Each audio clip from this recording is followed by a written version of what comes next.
Alright, here's the situation. Let me turn this down a little bit. So, Atlanta, New Orleans. Okay.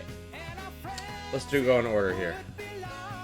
Philly, 1. Atlanta, 2. New Orleans, 3. Buffalo, 4. Green Bay, 5. Miami, 6. St. Louis, 7. LA, 8. LA will play St. Louis in the first round. San Francisco, 9. San Francisco will play Miami in the first round. Number 10. We don't know yet. But we know that the Giants and Vikings are in no matter what, because the fact that there's only 3 more spots avail, and it's going to be between Chicago, Baltimore, San Diego Jets, and Pittsburgh. Due to the fact that somebody has to win 2 of those games, means that 7 versus 8 means that Minnesota and the Giants are in for sure. Now there are some tie scenarios that I really just really hard to wrap my head around. But here's the deal, pretty much. We're gonna do this Pittsburgh one now. They're on the road at Cincinnati, who has 50 more, because there's 14 teams. Tuli. There's 14 teams make it. So look at this 50-point differential between the 5-8 Bengals and 6-5-2 Steelers. Tough scenes for our guy Flo in that regard.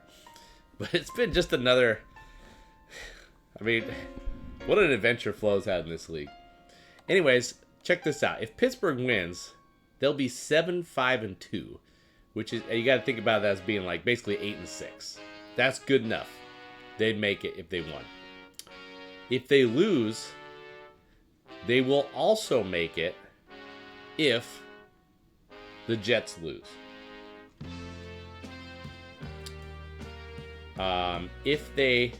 Here's the greatest scenario. If the Colts lose by a little bit and the Steelers lose by a lot, it could come down to point differential. 6-6-2 is same as 7-7.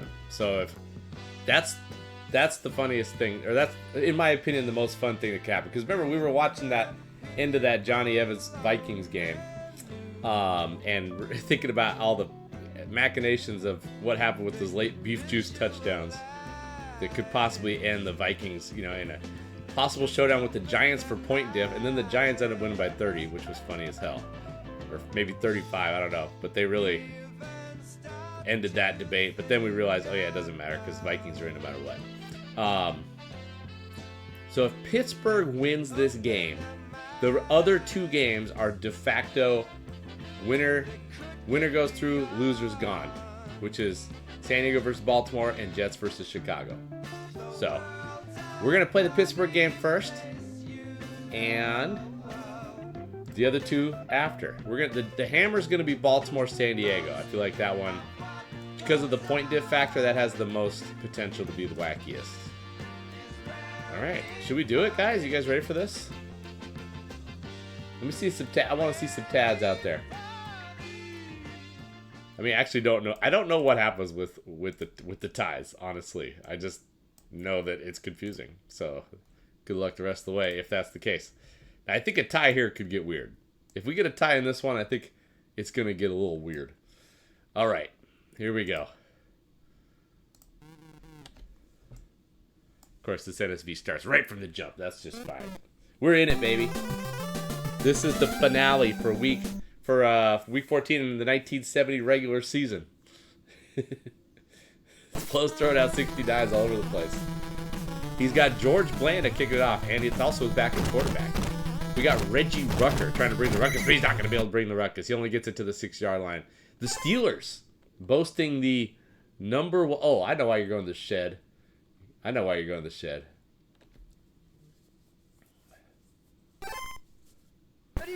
Yeah, you know what, Tuli? There's a chance that you're not missing anything and that I'm missing something. Here comes Douglas. Steelers have the number 1 rushing attack. Douglas has powered it, and Anderson has been a factor as well. Anderson with 50 max speed. Douglas only 38, but from the quarterback position, you know, he's a little more dangerous than your average running back. And look at Sammie's going to lean on him early here. He's got a couple first downs. The defense going up against here is led by Jethro Pugh in the middle, Elvin Bethea at defensive end, Willie Lanier in the middle, and a bunch of dudes in the secondary. Oh my goodness, Jethro Pugh. Yeah, so sounds like, I mean, Thule lays it out pretty nicely. I don't know why I couldn't say. That makes sense. So sounds like the Niners will be visiting the Rams. That's the one we know about. So nope. Oh, what? The dive strat did not work out there. Flo did not want the smoke for the taps potentially there. All right, so we know Niners at Rams is one matchup. Look at this. Going with the Anderson sweep here. Accidental dive. Okay. How do you remember this? The details? All right, Douglas under duress. Gonna put it up. There's a bunch of Bengals on the scene, but no interception.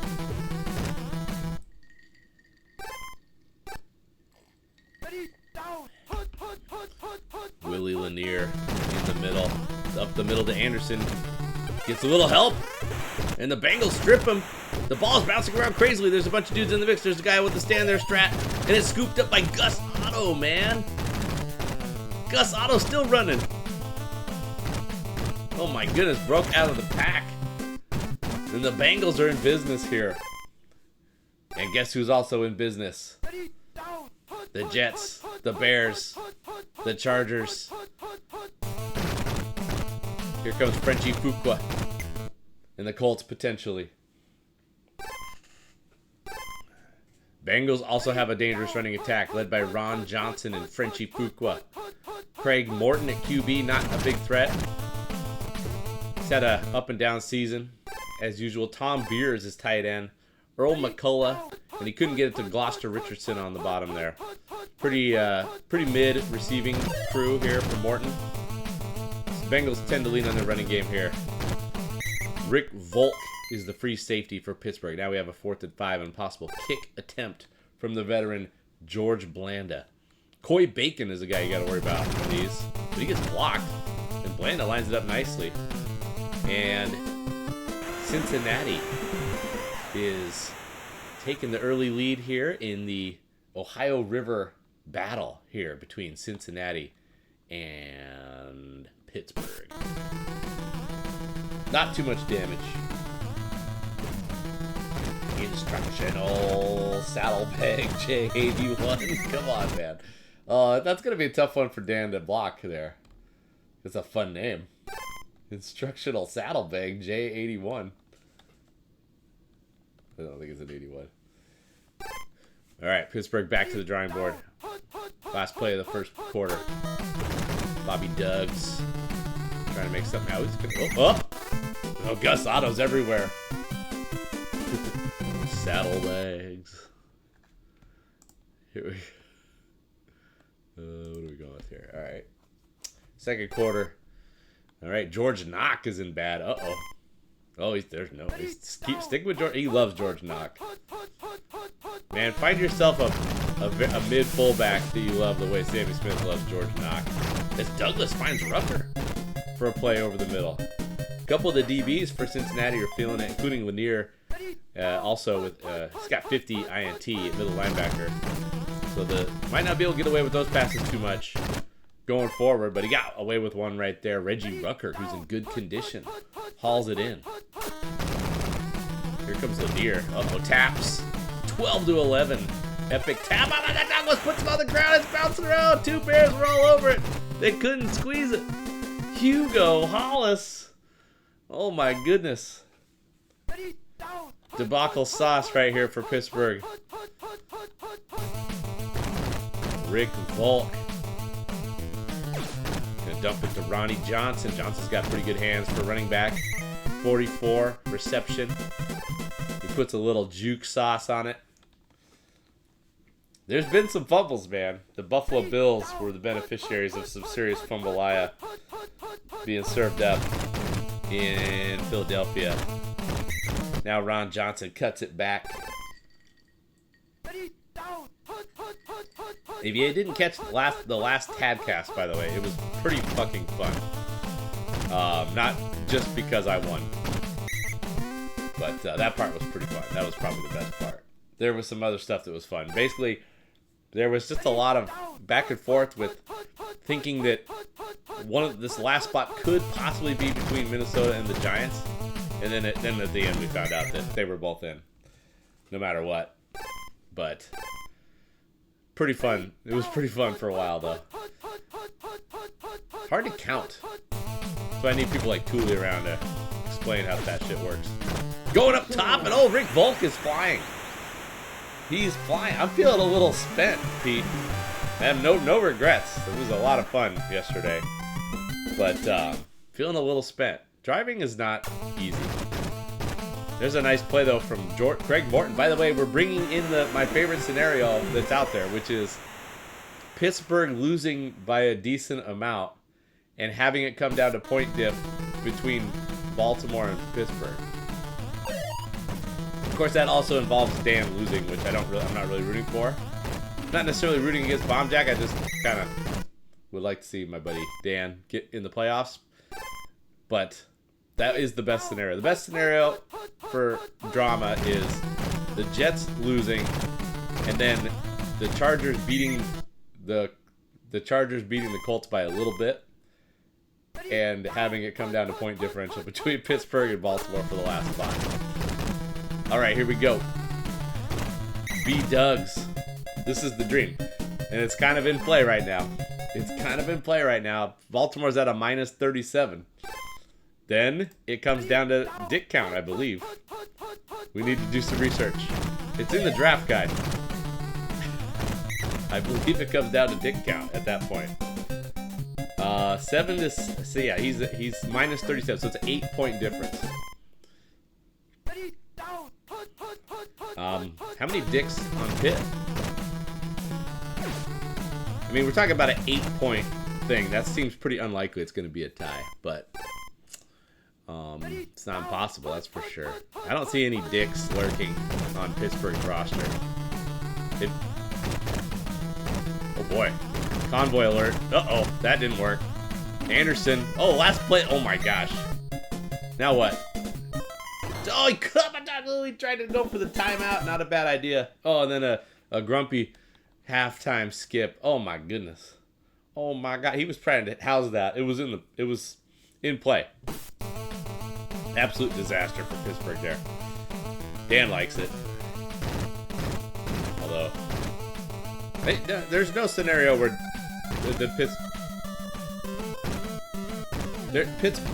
I guess there is a scenario. I think Dan just has to win, and he either wins and he's in. Maybe there's a tie thing in the mix. I don't know. I think Dan should definitely be rooting against Pittsburgh right here, but I don't know if it matters, honestly. Here we go. Ron Johnson. Did we check the conditions, by the way? As Ron Johnson is tearing it up here. Oh my goodness. Pittsburgh's season is hanging in the balance as Ron Johnson is ripping off big ones left and right. I wonder if Flo's ripping off big ones in the shed right now. Shed strat. Check out the condition. Volk isn't good. Doesn't matter. Ron Johnson finding room. 8 more yards for that asshole. Ron Johnson's in good condition. Tom Beer still an average. Ripping and tearing, folks. What does that mean? Here we go. Up to John. Look at the Pittsburgh defense responding right there. Looked like maybe Al Atkinson brought some major drone energy to the party right there.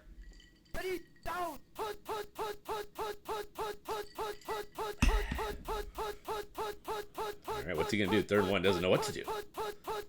Gonna go with Rick Volk. Morton drops back. Oh, the running back is open, but here comes Sammy Smith on the suicide blitz. Rick Volk takes him down. Huge stop. Forces a field goal here. That was a huge play. Good read by Sammy. A lot of people screw that up and they take forever. And then they let the guy, scramble down low because they cover that last guy. He just said, nope, I'm taking you down right now. But the field goal's up and good. George Blanda, the veteran kicker, dropping the field goals for the Bengals and trying to do the likes of BOMBJACK or SHAKEDITTY a huge favor. 13-0. Pittsburgh's got to get their shit together. Bobby Douglas is in good condition.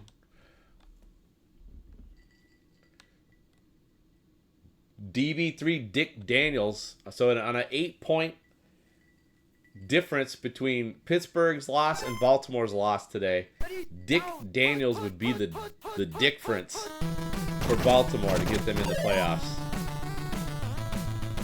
Needless to say, that's what I'm rooting for. The math doesn't really line up right now. It's a 13-point thing. Reggie Rucker. Diver. No. Debacle. It's picked. It's just a turnover festival for Pittsburgh. In the big moment here, it's just not happening for them. That was a good look. Mel Phillips is in excellent. I didn't see who he got that pick there. That's an absolute disaster. And now we're jumping off to Tom Beer. Oh, there's a guy in the mix. Where'd that guy come from? The Bengals have a pretty monstrous point diff at 5 and 8. Here comes Grant. Bob Grant strat. I didn't see the Bob Grant strat. Morton's just going to launch this for McCullough. He's feeling good about things. Let's take a chance and just bury these guys. Oh my gosh, McCullough in your eyeball? What? Earl McCullough with the 50 reception. Didn't see that coming. This is not going well. Pittsburgh's going to have to absolutely bow up here. Yeah. Okay. That was a shaky pizza decision right there from Craig Morton and the Bengals. Rick Volk's got 63 INT. You do not want to mess with him. A lot of guys feeling it on the Pittsburgh D right now. Ron Johnson's in good for the Cincinnati offense. And he did. That's a play pick. Sammy sees it. Oh, but it doesn't matter. Oh, I thought he was going to juke around him. Sammy saw that one coming from a mile away. The Bengals offense. You got to lean on Johnson right now. Maybe he's going to go to Frenchy Fuqua, though. Let's see what happens. Third and goal from the 3. Up the gut. Is Mean Joe Green. Oh, he almost gets there. 4th and 1. But a field goal is so big here. But it's hard to go. It's hard not to go for it when you're on the 1 foot line. This could be it. This is the season. Up the gut. Oh my gosh, Pittsburgh makes a huge goal line stop, and could that be the moment that saves their season? Analytics said kick. 16 points is a big thing, but he's on the 1 foot line. Now Bobby Douglas is back in the shadow of his own goalpost here. He actually has to juke out the goalpost. And Lanier is lurking, and it's a quick decision. Strike for Farmer, he was burning his guy, but the angle wasn't there. The DB makes the block. Willie Lanier is bringing some major Mike Curtis energy to the party right here. Going gun strat. Oh no, total disaster. And that's going to be it. Probably. There's not much time left. Dan Reeves. Oh my goodness. Tried to drop back and find somebody. You can find people on that play if you got an extra moment. He didn't have enough room. He retreated to the corner. I don't know if Craig Morton's got enough. I don't know if Craig Morton's going to give this one away. Mean Joe Green is absolutely dominating right now. He's getting in there every time. We're going to launch it for Tom Beer. This is an opportunity. He came up for the short guy. And it's a jump to Beer in traffic. McCullough, Beer making catches in traffic for the Steelers. And this is, I'm telling you guys, we are set up for the scenario, the point diff scenario. The point diff dream. The dream of the Dick Daniels tiebreaker is here. It's in the mix. That we have a weird score, which seems to help for that. 15 is a weird score. Yep. Okay, so the Dick count will decide it. But yes, that is true. That is the next tiebreaker. The play. This is a big moment, actually. This is a huge moment, in fact. If he can keep him from scoring, it could be gigantic. 4th and 1. Here we go again. Man, I'll tell you what, the field goal would be massive here. With the, it would create the 8-point thing naturally. Oh, he's not going to do it again. He's going to give 4th and 1. And he gets the first down, but not the touchdown. Oh, what a tough game for our guy Sammy Smith. Here we go. Gonna give it to Ron. He's gonna pass it. Mean Joe Green bringing the heat. This is a disaster. Look at this play. This is shades of Shake-Ditty right here. Oh my God, takes the sack. A negative 36-yard play for the Bengals. You know, whatever. I mean, at this point, I don't even know. I don't even know what's going on here. Alright, let's go try a launcher for Tom Beer. Setting up the Tom Beer launch. I think that was actually a good strat. Okay. Doink. Alright, 7 seconds left. This is actually a huge play. He's not going to kick the field goal.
Bears win and in.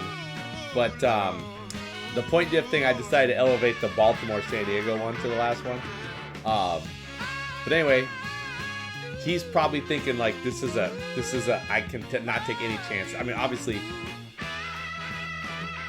you know, he's got to be thinking this is I have to win this game or else I might not make the playoffs. Probably not going to make the playoffs. I'm pretty sure he's in now. The Bears are going to safely get him. So we don't have to worry about any heartbreak loss. Warfield jumper from 80 yards.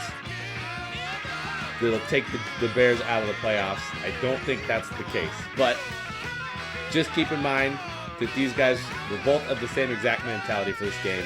We must win, and if we lose, we are not in the playoffs. That is the case for the Jets. Here we go.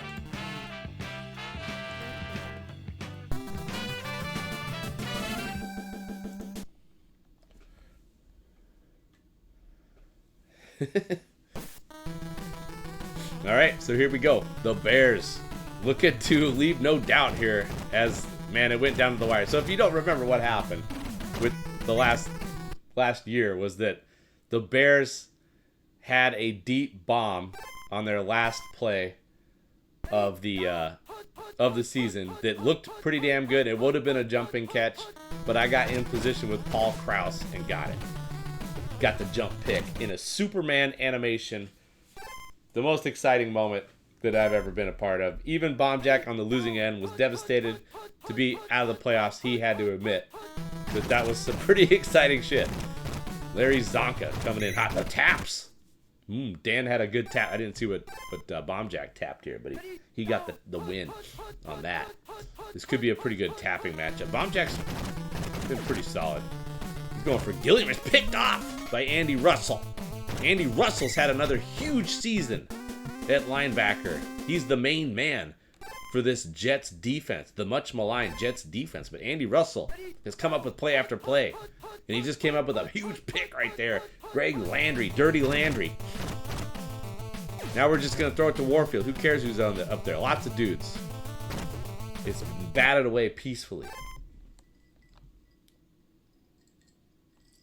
Yeah, that's kind of what that was going to be my tap handicap. I was going to say BOMBJACK's going to probably win most of them, but maybe not all of them. Beauchamp strat. Not to be confused with Mets outfielder Buku, spelled the same way. Some dog is going crazy outside right now. Chill out. It's 9 o'clock. Have some fucking Wheaties and go to bed. Emmett Thomas, whose number has fluctuated over the course of the year. He leaves Warfield one-on-one, and Warfield decimates the safety Johnny Peacock, who might have been peacocking a little bit too much there. As Warfield comes through with yet another touchdown. Kilmer with the pinpoint pass, and Warfield's got about a zillion touchdowns this year. He's just extending the record for most touchdowns ever for a New York Jet in a season.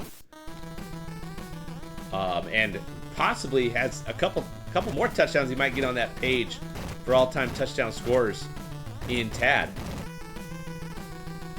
Nobody's going to catch Al Denson, but Warfield's going for maybe like a top 3, top 5 season in touchdowns this year. He's had an absolute monster season. Probably looks like a lock for shoe-in for all-pro wide receiver, but that might be too early to say because there's been some really good seasons for wide receivers in TAD this year. As Larry Zonka gets some nice blocking, Buffon gets caught up in the wash, and there was just a huge lane there for Larry Zonka, who knows what to do with it. When he gets a lane like that, he knows what to do with it, which is get big yards and get it out to the 45-yard line. As now Andy Russell gets the job, and Dan's gonna brace us. Bring on the taps. He gets rocked that time. BOMBJACK with an elite 16. Dan with a weak sauce 7. But he got aggressive. He got Andy Russell's feeling himself, folks. He wants to get in there, do some work. The Jets drone stepped up there in a big way. Only held him to 7 yards. Now Landry probably not going to be looking to test Russell anytime soon, especially when there's a nice little area to explore and get the first down there. Keep the chains moving. Now Landry. He's got good wheels. He's got 25 max speed. He can do some work on the ground. Picks up an easy 7 yards right there. As Russell Exploring. Got to be cognizant. Oh, there's that time we had an elite tap off there. 14-14. As you saw, Russell did not attack there. You got to be cognizant of the play action, which is a staple of this Chicago Bears offense. And now we have the give again to Zonka. The Jets defenders are rolling to the football. They're hounding Zonka there. It's only a 2-yard gain. Couldn't quite shake loose. Let's check the conditions here as we go into quarter number 2 of this, what was potentially a loser leaves town game in TAD 1970. The defense for the Jets, not looking too spicy here. Really need some help with this Jets defense. Need some condition love. You don't want Manny Fernandez to go into bad. You don't want Olin Underwood to go into bad. Offensively, wonder if Randy Johnson will get a look on his big weekend here in Seattle. This is back. He's had a great career. He had his number retired for Arizona, Seattle, and also had a decent career as a quarterback before that for teams such as the Atlanta Falcons. So, pretty elite. Now he's being put in the game. Yep, and yeah, BOMBJACK's not afraid to put in Randy Johnson. There's Pinder with the look. Pinder's in good condition as well, so the Bears' offense is looking pretty juicy. Not to mention Larry Little at guard, bringing some heat with 63 hitting power. As Zonka gets the toss, but the Jets are all over it. The big blitz, they snip it out, 6-yard loss. Sets up a 16. Randy Johnson has elite passing speed, and he's going to beat the safety with the dart to Jimmy Orr, the veteran wide receiver. Randy Johnson. I'll tell you, the instant replay though, that was a close call. There was a bird that flew across the field there and almost got in the way of that football, and that bullet probably would have destroyed that bird if it would have hit it. Tad Vactor, always a Vactor, this guy. Trying to give the Jets offense some good field position. They don't get it. There wasn't a lot of heat from the Bears special teams there, but one guy made a play. Bringing in Holmes, reset. Holmes is a possible special teams player of the year. He's the kick and punt returner, or he's had a kick return touchdown and a punt return touchdown. Because now we have penetrate. What's going on here? I thought there was a desync there for a second. Beauchamp got in there hot, but then kind of was just running. One-on-one to Warfield. Nance is resting, the rest factor. Leroy Kelly's in good, helpful. Gary Larson in good, Pettibone in good. Now we have okay, once again, he doesn't quite. Yeah, I don't know. Maybe you gotta. Not sure if he can pull that off versus the speed of Leroy Kelly right now in good condition. Don't really know what the odds of that are. But Kelly got a nice block there after all and turned it into a big game. Now this is that Thomas versus Ward. Is he going to test him? No, he's got other guys. Get it to Truax, move the chains. Billy Truax, just the stud tight end, a sought-after player, year after year. Type of guy you love to have on your team. He's had multiple campaigns with the Jets. Kilmer might just explore the student. He's going to dump it. He's got Leroy Kelly just chilling. Kelly's got elite speed. Get him the football when you get a chance. Jets win, and they're all whites. Bears, and they're all blacks. What a matchup. Beauchamp. Kelly's going to explore the down-low option. Gets a 4-yard gain. Richie Pettibone in good condition. Look for him to make a play here. What's Kilmer got for him? Is he going to keep giving it to Kelly, or is he going to maybe drop back? Yes, he's going to drop back. Truax is open. He's just going to take what he can get on the ground there. Content just to scoop up 3 yards there instead of try to challenge Thomas. And he bleeds the clock as well, which could be useful. All right, here comes. This could be off tackle. No, it's going to the pass. He's got options. He's gonna. Oh, he had him. He had the wide receiver. It was going to be Walter Roberts, an easy touchdown, but it's blocked. It's blocked. Huge play from the Bears defense. Now he's lining up the kick. Antoine's bringing heat. But Capoletti, the veteran, is able to get it through. The Jets they do have a lead though, and I don't know if they're going to be able to bleed the clock all the way on this kickoff. There could be a chance for a bomb at the end of the half here as Battle looks to, I can't get out of bounds. There was no way to go. The Jets special teams was hounding. They weren't going to let him get out of bounds. That's a critical play because you could definitely see Landry getting back in the game and serving up a nice bomb for the likes of Jimmy Orr or John Gilliam. Wasn't able to do it. Now the Jets get the ball to start the second half. Jets in a must-win situation. This is it for the Jets' 1970 campaign. As you can tell, a dangerous squad. They've been in most of their games. This is they got a +6 point differential. Feels like just about every Jets game is pretty close, but I don't know. Maybe Dan could check me on that. As Holmes has been an impact player on special teams, this Jets offense is really done some work. Leroy Kelly on the ground might be the guy today, but it's mostly been about the passing game. Kilmer hitting Warfield deep often this year. The Bears defense. Let's check. Did we get the condition? Yeah, we did. So the Bears defense now has Dan Connors available as a possible user guy, middle linebacker. You know, Emmett Thomas is a nice guy to have.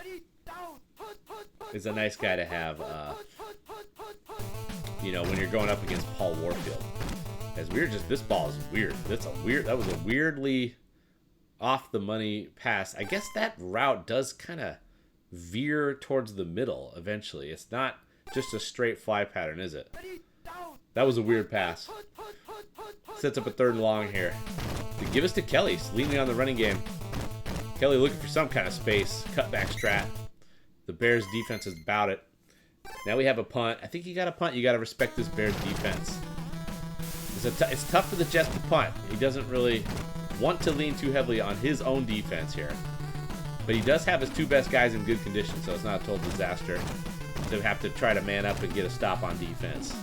As Paul McGuire says, watch this! Boots it deep and then tapped the tits off of somebody with a 13. He just dismissed some unsuspecting fuck. Watch this! I told you not to do that!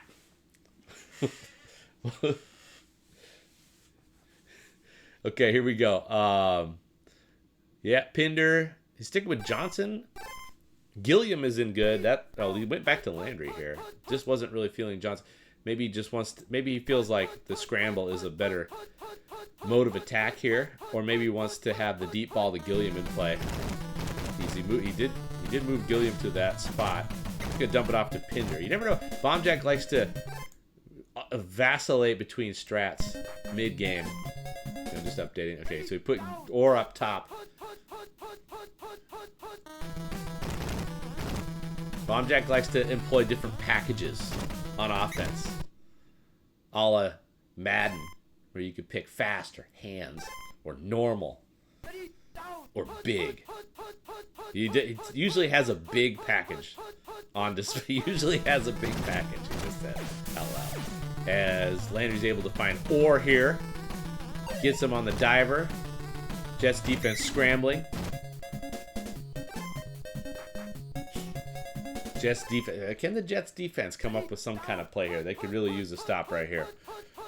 Getting Stovall involved to give to Zonka. He cuts it back. Cuts it back against the grains. Larry Zonka with the burst and a first. Yeah, let's stay low strat.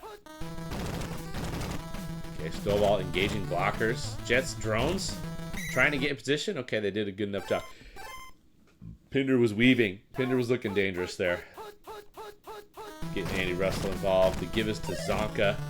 Is there enough space to just go? He just gets in. He's just got burst, fam. Looked like the Jets defenders might have that one. At least keep him out of the end zone, but no. Zonka just is able to turn the corner and blast his way into the end zone. Bears offense looking strong. Bears offense looking to end it for New York in 1970. The Shea Stadium crowd is starting to get a little nervous. They've been watching this Jets defense all year. They believe in players like Andy Russell. and Doug Buffon, but they also know that the talent level is just not there from a 1-11 standpoint. But they love what they're seeing out of the veteran running back Leroy Kelly, who looks primed and poised to provide a steady ground game here for the Jets to offset the focus that the Bears will be having on the elite pass game to Paul Warfield. Now here it is, the matchup we've been waiting for. Warfield versus Thomas, one of the best receivers in Tad history, versus an up-and-coming clutch cornerback. The jumper is there. Thomas couldn't figure out where the ball was. Kilmer puts it on the money one more time. Another touchdown for the Jets, as Paul Warfield continues to rewrite the record book here for New York in 1970. A one-play drive, play action, blah. Fourth quarter. Are we in the fourth quarter now? Is that what's going on? Yes, we are. Let's do a pause here. Check the condition as we get the ball in the air. Gino Cappelletti, the veteran. Is there one more playoff run for Gino Cappelletti, who's been here from the start? He used to be one of the most elite wide receivers in Tad. Now he's just a kicker and not a very good one, but he provides excellent leadership in that Jets locker room.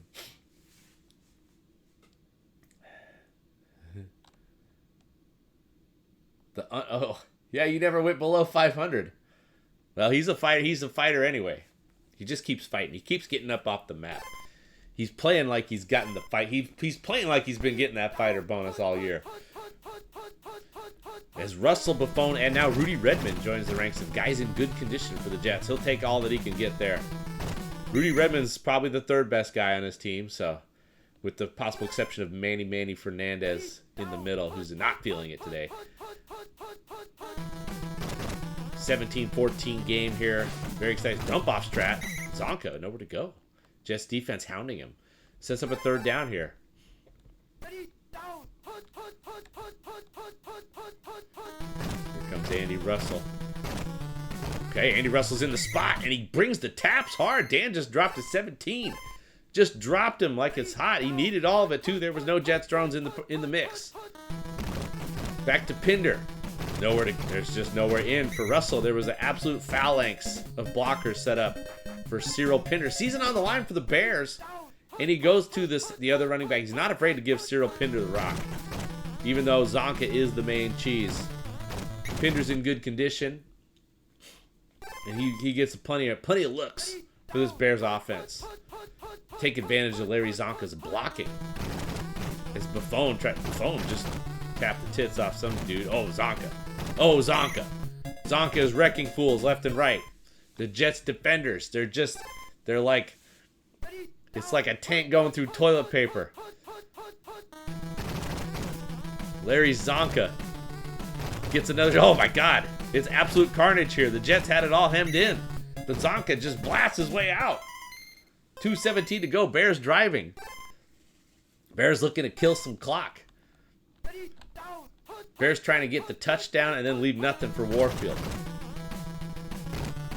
Oh, well, Jets making it a little too easy for him. Gonna have to take it. Gonna have to just take it right there. Cyril Pinder found a lane, and he was gone. Blessing in disguise for the Jets, who just did not look like they were really able to contain the Bears offense on that drive. Although they did get a 4th and 2 in the mix, though. But man, Bears offense, when they need it the most, they get the big running game going. The physical Bears push their way in the end zone. They run over the hapless Jets, but plenty of time for Robert Holmes. Oh, he gets stuffed immediately. So we're going to have to go 90 yards. Jets are going to have to go 90 yards to get in the playoffs for just a minute 27 to go. Luckily, they have the all-time deep threat, Paul Warfield, at their disposal. The defense is kind of not as hot as it was earlier in the game. Oh my, he almost got tackled. Now it's a terrible throw, but Warfield hauls it in anyway. How did Warfield come back to snag that one? The Bears defense went from kind of a pretty sexy beast to conditions not great.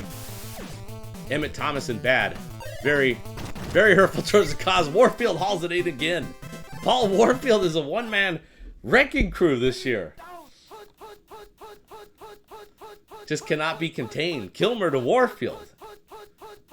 All-time combination here in 1970. Are we going to try him one more time? There's two guys in the mix. Oh, he's going to get Kelly involved. Sure. We got time for this. Yeah, that's fine. 28 seconds left. Jets need a touchdown. I think that was a good call. There was two guys in the mix. There would be better opportunities potentially. And now this sets up, you got that pass two, so you can get a timing pattern. Kilmer made Bill drop back long enough to set it up right here. It's a diver. Gets it inside the 5. It's going to come down to this. It's going to come down to this. Timeout. Think it over. Oh, this is not the Jets' specialty, but he does have Leroy Kelly in good condition. He has Kelly in good condition. It's going to have to come down. I don't think a play pick, it's over. The Bears defense. Oh. Kelly with the burst. Taps. He won the taps, but then the Bears. Drones. He tried to go into the end zone. It looked like he had a step. But Beauchamp comes back and gets him. But then Dan got the taps on BOMBJACK at the 1-yard line. And there was one last lunge for the end zone. And the Bears defenders arrived just in time. And that's the way it ends in Shea Stadium in front of the home crowd for the New York Jets. Warfield with catch after catch after catch after catch. Couldn't quite get enough. Divers, CCs, jumpers, the whole shebang. 2 more touchdowns on top of his record-setting season. My goodness. My goodness, the New York Football Jets. But guess what? That puts that we have the scenario in play. Let's do some more music here. Sorry, Dan. Freaking tough scenes. You can hold your head up high.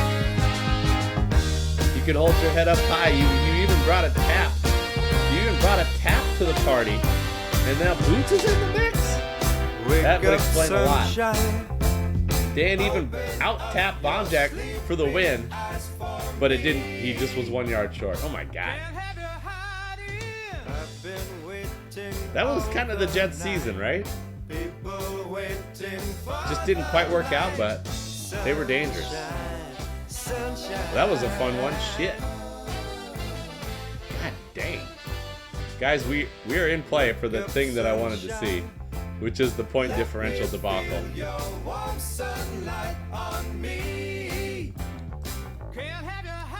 We have a Dick Daniels tiebreaker in play for the last spot.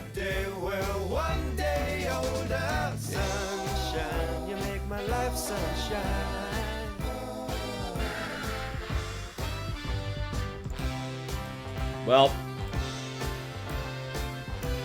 so when that happened, of course, BOMBJACK did not know that he was in no matter what. He's probably thinking this was poetic justice for what happened the year before, where it came down to the last play, and you know, this time it worked out for him. His defense stepped up.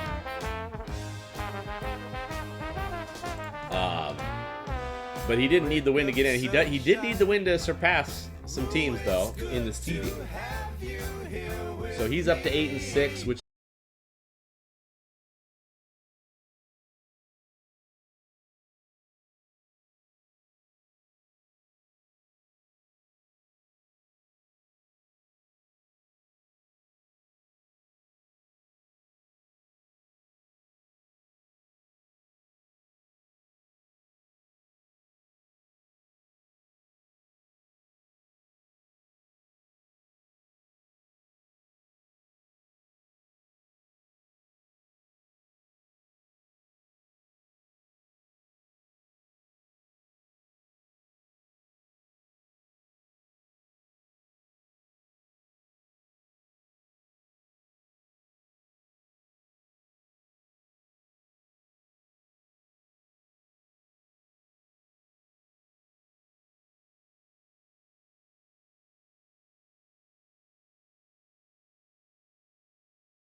It's even more crazy than I thought. It wasn't 8. It was 7.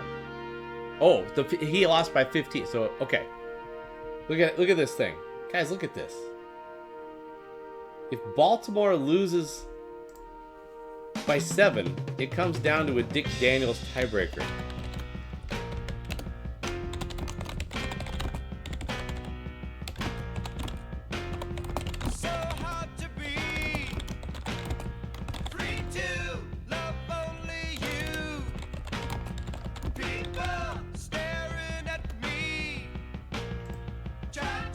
This is what I was hoping for. It's basically panned out. So here's the scenario, you guys.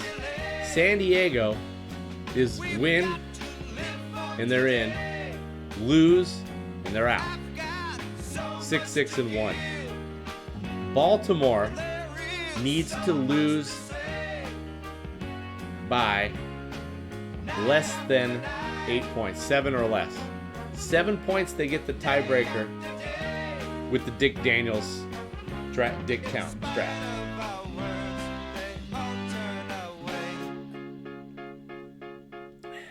They get the tiebreaker over Pittsburgh. Let's double check.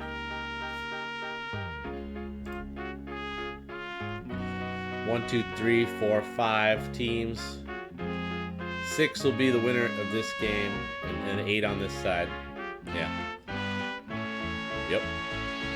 Okay, and just keep in mind, this game was played. The wackiness factor is a little off the charts here. This game was played at 7 a.m.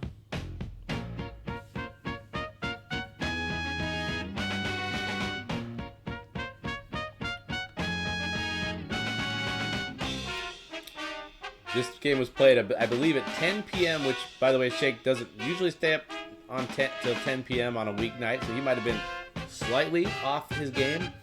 Probably not quite as much off his game as Vader was when he woke up at 7 a.m. at Italy time. Who knows what the hell Vader was dealing with over there in Rome. And then playing SHAKEDITTY typically is tough scenes from a connection standpoint. Can't imagine that playing him from Italy did a whole hell of a lot to improve that scenario. So this could be it's possible this might be the worst connection ever in a tag game. The top 5 are all involved with Colts.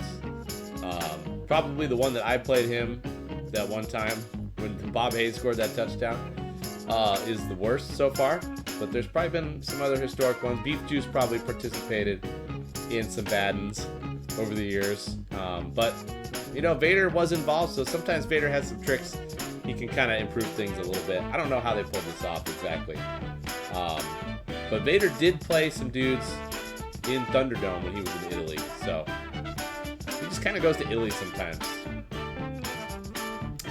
Usually is their federal way. But he's in Italy now. Here we go. Let's do this. Who's ready for some crazy? This could get exciting. Or the Colts will just win. Yeah, it is controversial. It is controversial. All right, here we go. Let's play. What are we gonna do? What do you gotta do? You gotta just let him play. What are we gonna do? Wait for him to get back? All right, here we go.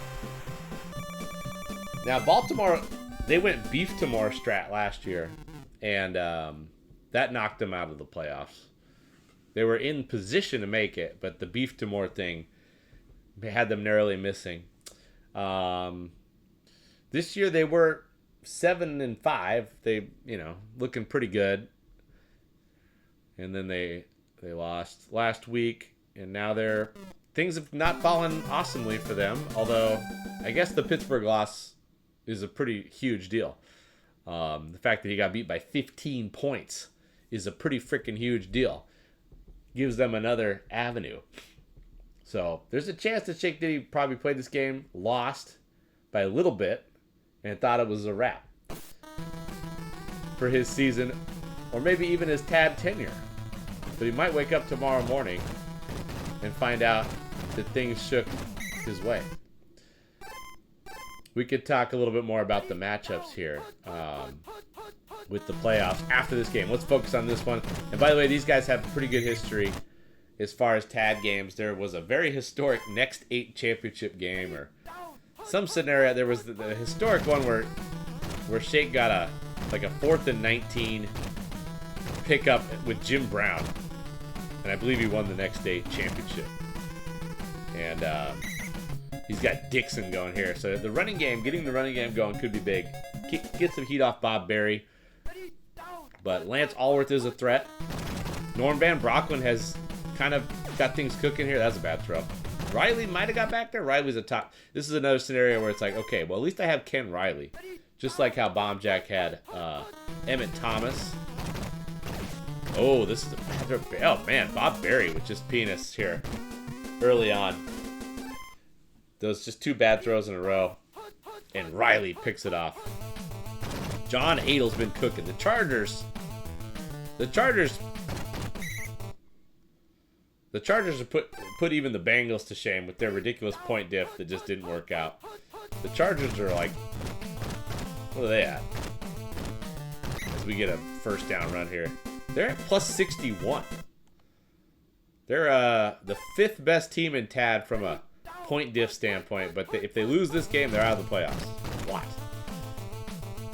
I guess they kind of had a couple big murders. They murdered the Browns and the Niners, and Morris puts it on the deck. And then there's also the secondary thing, which is, can Mercury Morris win the rushing title?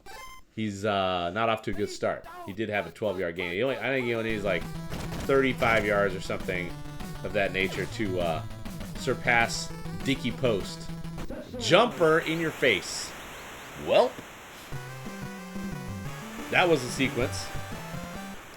Fumble on one end, bomb on the next end. So far, no evidence. The NSVs don't typically reveal it, but no obvious evidence of any sort of monsoon taking place. Game looking pretty smooth here early on, but very hard to detect it from the NSV. The NSV comes back as normal. It doesn't usually reflect the crappy condition. You just might see some guys do some weird things from time to time. Yeah, there he is, Dick Daniels. He's not a very good player. He's the free safety here. Taps. Big taps. Morris is going to fight for it. Morris trying to get the Chargers in the playoff, trying to get that rushing title. 1970, Mercury Morris. He wants it. But he does have Hadel at his disposal also. Okay, there's a little kind of a weird bump strat there. Type of thing you do sometimes see when the connection is doo-doo. But whatever, it worked out. Maybe Vader had... You never know with Vader's running style. He's the kind of the stand there strat king. Sometimes he does... Look at this. See, I don't know what he... That was weird. That looked weird. So you never really know. Vader sometimes pulls some moves off that you don't expect. Couldn't open file. Oh, no. All right, Mercury Morris in bad. That is a real tough break. Although Alvin Reed in good is very helpful. Alvin Reed is a 50 max speed, 69 reception, beast of a target, 63 hitting power. Alvin Reed looking to do some damage. Going to put it wide receiver. Get Campbell involved in the passing game. He's a pretty good option. I like that. I like that strat. So the Chargers moving some guys around here. Defensively, the Colts. They got some guys feeling it. Cole and Colon. The Colon factor. As Williams gets blocked. Morris still a factor here. And even in bad condition as a diver, that's going to do it. If you can avoid a fumble here, he's your new rushing champion. Mercury Morris takes it home. But the Chargers want more than just a rushing title. They want to get in the playoffs, baby. So here comes Dawkins. Chargers down 7-0. Got to get something going. Hadel, the veteran QB. He's been in all kinds of battles over this course of his TAD career as we get an aggressive play from Willie Williams and a tackle in the backfield. Could have been a touchdown if you missed there, Mercury Morris. Don't want to let him get loose. As Tula used to sometimes tell people, if you dive, you die. Taps. Vader's bringing the taps when it matters the most. Now we have a tough situation here. 4th and 2. What do we do? What would you do? What if it was you? What would you do? kick the field goal. It's the first half, but it's only 2 yards. Chargers trying to get the pass, but looked like Dick Daniels came up big there, got the stop. That doesn't work so good with Hadel. Hadel's a kind of a loopy McGee. Randy Johnson would have slanged that in there for an easy pickup. Dick Daniels says, I got this. And listen, he says, hey, guys, even if we lose by 7, I still got this. As just a total fake out there. Play action just has Ken Riley biting hard. That's a touchdown.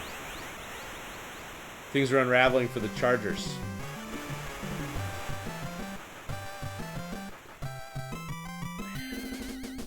Does he even have that run? I don't know, but he got. I've seen some guys get got on that play action from time to time. I run that more often than most because I do feel. Oh, we have a. Okay, there's the first sign of leg buckle as Mercury Morris scoops it up. Okay, 2:31 to go. Chargers offense needs to get cooking. Over the middle strat. Oh, airmail strat. Hadel's getting a little rattled here after not able to convert on that 4th down. They give us to Dawkins. Colts defense swarming to the football. 3rd and 8. Chargers got to come back. They got 14 points they got to make up here or else their season is a wrap. In 1970 as Morris can't get it going in bad condition. 4th and 7. This is looking dire. You wouldn't dare punt it here. You need to pick it up. This could be it for the San Diego Superchargers. What do they got? What's their money play? 4th down and 7. Going with the offset eye. Hadel is going to try timing strat. And oh my goodness. SHAKEDITTY times it. Gets his guy in position. Then we have the cutscene that makes 0 sense. Total debacle going on right now for San Diego. Season on the line. It's just not happening. They give us to Dixon. SHAKEDITTY says, you got to stop my run now. Got to stop the run now. Chew up some clock. Mac Percival is... Oh, play pick. Dixon down. Okay, get a stop here. This is not a gimme field goal from Mac Percival at all. 3rd and 7.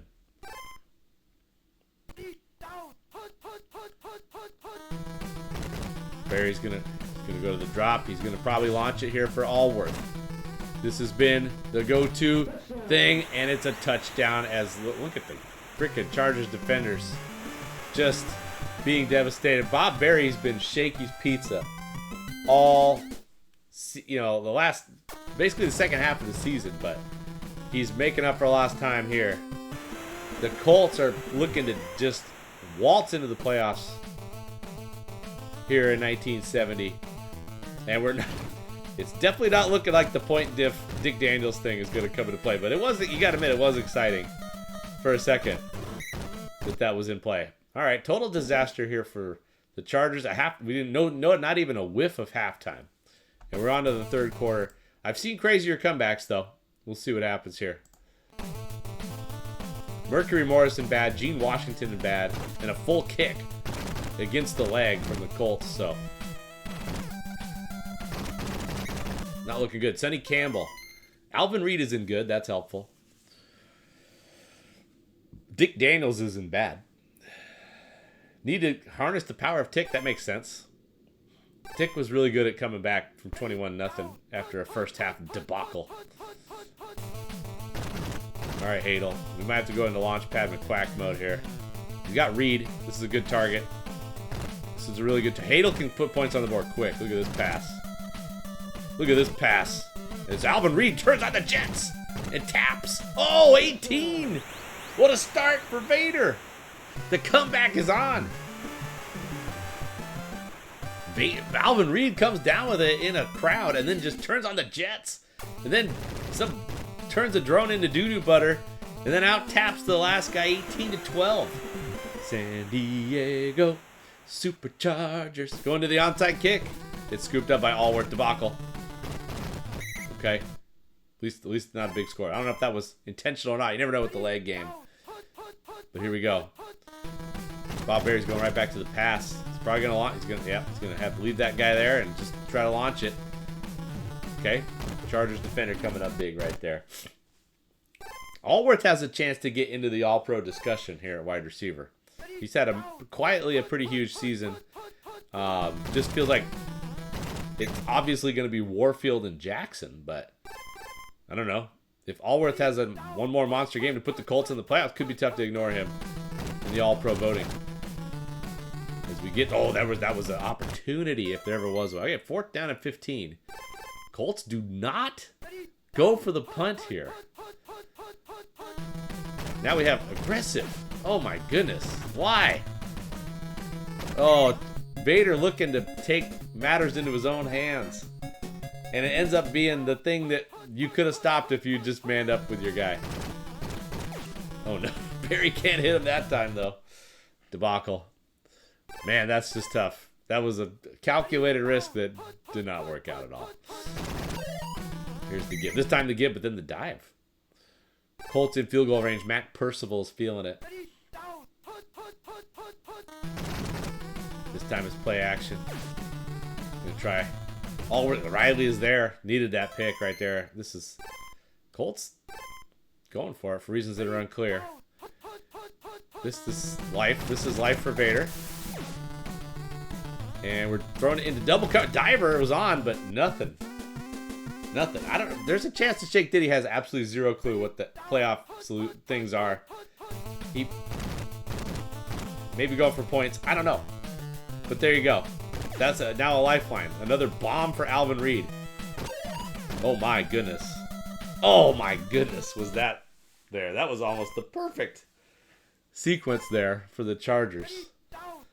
Mac Percival, not a big kicker. Yeah, he likes his offense, basically. That's what we're finding out here. One more bomb. Okay, over the... Oh my gosh. Mistap. There's no way he meant to throw it to that guy. He was trying to hit the top guy. Wide open. Man, Barry's throwing some bad throws here. Man, this blitz strat is really rattling Bob Barry for the most part, except that one crucial 4th down converge. Okay, just throwing it to Allworth. I don't know what... I question the strats here. I don't know if SHAKEDITTY knows what the hell's going on. There's a chance that he thinks he needs all the points avail, or else he's not gonna... Or maybe just go for it because whatever. I don't know. It's just, you gotta admit, there's a lot of bombs in play here. And a field goal. Here we go. This is crucial. Crucial. Gregory, though. Okay, the kick. Yeah, you know what? The other thing is, might have just been too hard to kick in these conditions. So we have another lifeline for the Chargers. My goodness. All right, what about condition? Mercury Morris back in bad. Washington's still in bad. Reed is an excellent. Reed is a beast right now. Reed's just open on this play. He just gets past everybody. Then it looks like he just gained a yard during that cutscene. Looked like the cutscene just produced a yard of separation there. That's what it looked like to me. Anybody else notice that at all? Okay, going for Reed again. Oh, I'm surprised he didn't come down with that. Looks like your boy Bob Howard stepped up in a big way right there. That was a good look. Reed is a beast right now. I would definitely be looking to force it to him as much as possible, as he gets Henry Dyer in the mix for a carry. Okay. That time he avoided the dive. And look at this. He's still running inside the 10. Chargers still fighting. Still plenty of time to get the comeback here. I don't know what happens with the tie. Oh, he tried to stuff Reed's too fast for that. That was a decent look. The arrow trick was smart there, but Reed's too fast. Hadel's too slow. The Hadel pass speed really kills you. Oh, Reed, you got to come up with it. Oh my goodness. So I'm kind of surprised Reed isn't just snaring it right in this guy's faces. The give. 3rd and long. Can he get a block? He gets out of bounds. 4th and 5. Season on the line right now. Can he get 5 yards on it with the run? Seems kind of... I like run 4 here. Okay. Went with run 4. And he jukes his way in. Wow. Wow, folks.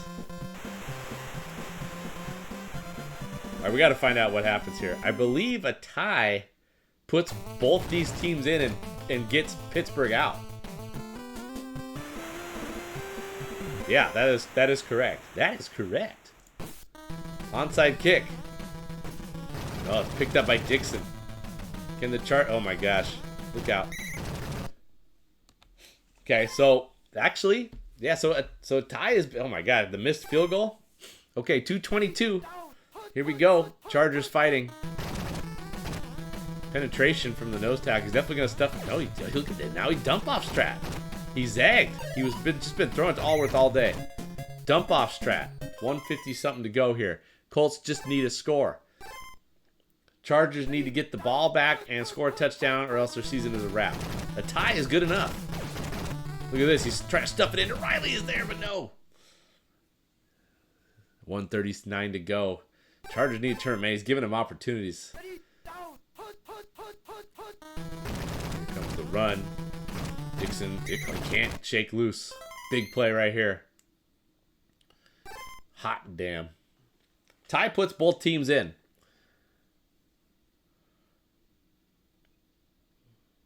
Loss, and the Chargers are out. The give is to Dixon. The drones for the Chargers swarming. Timeout. Colts with one on. This is a huge field goal. Or go for it. I don't know. He's going to go for it, folks. 4th and 3. Oh, my goodness. Play pick. Stuffed. Oh, my goodness. Field goal is tough. I don't hate the decision. Here we go. A minute to go. A touchdown knocks the Steelers out and puts the Chargers in. Baltimore is surely in the playoffs at this juncture. Going for Alvin Reed. Hadel with the moon ball. This looks good. 3 Colts in the scene. 27 seconds to go. Touchdown puts the Steelers out and the Chargers in. Colts are in regardless. Here we go. Hadel. Mr. Bomb in Tad. Waited too long. Waited too long. Waited too long, and it's a disaster. Hadel just poop and pee. Just a disaster. And Vader is going to miss the playoffs with a plus 50-some point diff. And that's the way it ends. Very exciting finish to the Tad regular season. My goodness. Whew. Just pooped right down. He waited too long anyway. Reed was long gone by the time with that. Seemed like the lob of Hadel was kind of a disaster in that game, in that particular game. All right, I'm gonna load the state and then we're gonna take a look at the matchups, you guys.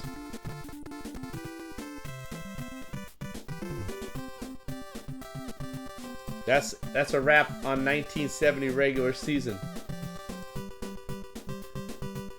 Yeah. So Chargers are going to be the 1 seed in the next 8. I'll tell you that right now. All right. You know what time it is. If you guys know Chicago too, you know what time it is.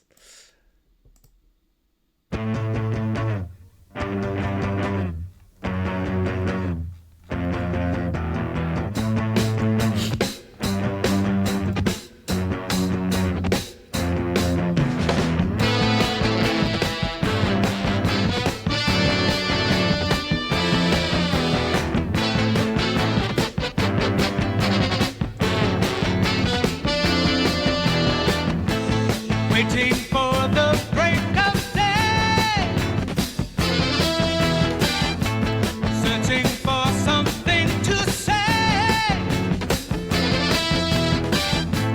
flashing lights against the sky. Alrighty. The regular season is wrapped. Congratulations, everybody. There was no beefy solutions that took place this entire season. Everybody played their games. Which is more, you could say, those bums over at RBI Baseball League, right? Those guys don't. Those guys can't seem to get their games in. All right. Philly is the 1 seed, 12-1-1. Only 1 loss in the regular season. That was to the Buffalo Bills. Thank you very much. Somehow DPS comes back to get the 2 seed. Of course he does. Of course he did. 3 seed is Green Magic. The Sinners making a big move. Their second year under the tutelage of Green Magic, but coming off a terrible loss to the Giants. 4 seed is the Buffalo Bills. Somehow, the Bills have made their move and they snuck past the Packers, who are the 5 seed. 6 seed is the Miami Dolphins, a previous TAD champ, lurking at the 6 seed, dangerous 6 seed alert. 7 seed is the St. Louis Cardinals. They'll be, then the 8 seed is the Rams. So we know that the Rams will host the Niners. That's the 8-9 matchup. The Cardinals will host the Chicago Bears. The Miami Dolphins will host the 11th seed, which is the Baltimore Colts are the 11th seed. Baltimore at Miami. Green Bay, the 5 seed, will host the next team up, which is the New York Football Giants. So we got JJT playing nephew James.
Pittsburgh, total and utter debacle.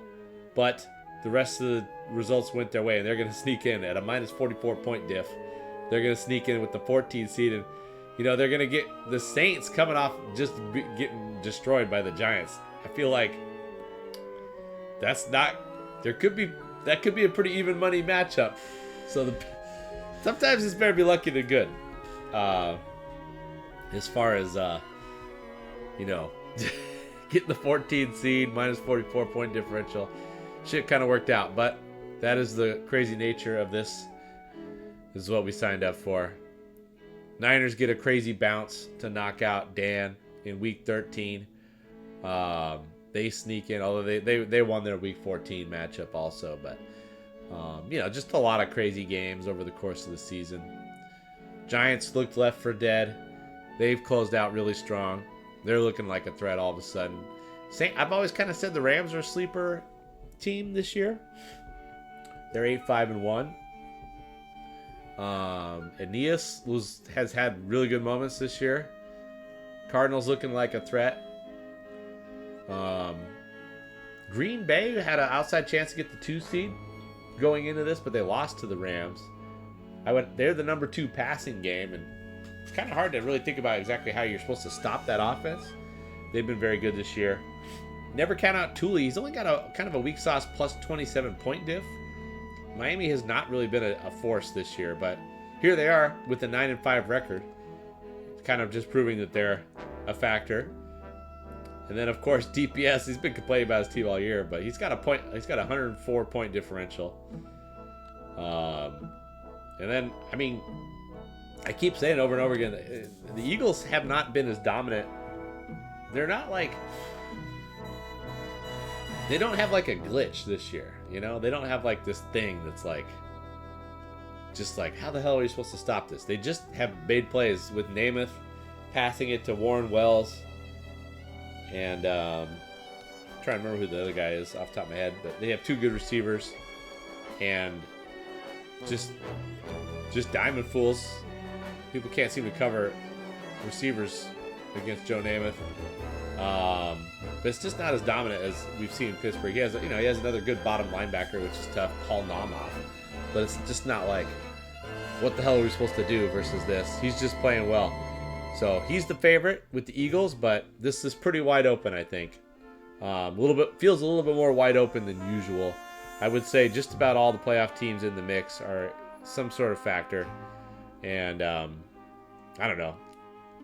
Certainly the Chargers and Jets stand out as some near misses that could have been dangerous had they made it in. And then just going all the way down to game high, like this is a pretty tough league this year, feels like. And then, Beef Juice was not last. So, there you go. All right. See you. Hey, Johnny, I'll see you around the way, big dog. This is going to be a little ways before we get this matchup in, but we had a fun one. The semifinal game was very fun. The semifinal HP game was very, very fun. So, that should be spicy. All right. That's all I got for you tonight, folks. TAD 1970 regular season is a wrap. See ya in the playoffs. What, playoffs? Playoffs?